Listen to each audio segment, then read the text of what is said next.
Welcome our vlog. Meron po kaming napanood na trick sa TikTok. Try po namin yung banana charger.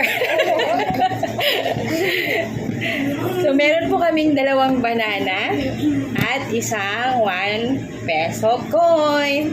So, hulaan po ni Gianna at Aweng kung magcha-charge o hindi. So, kumuha ka ng cellphone, Aweng, at charger. May pa natin yun. Yung nakita po namin sa TikTok, it's iPhone, yung kanilang cellphone. So, try po natin yung Android. Oo, Android phone, tas ito.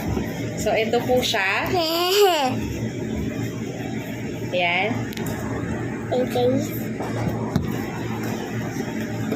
Ito po. Ayan, nakapatay po siya, ha. Tapos angay po Tapos, siya. ito po yung saging at 1 peso coin. Ilalagay lang po dito.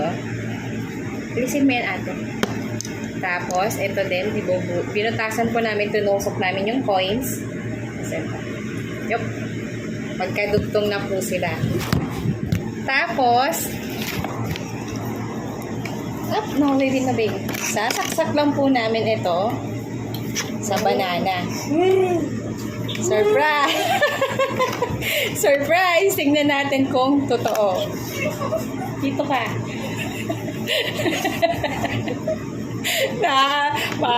Totoo ba ito o hindi? Ready? Wait! Ready? Get set, Let's go! go.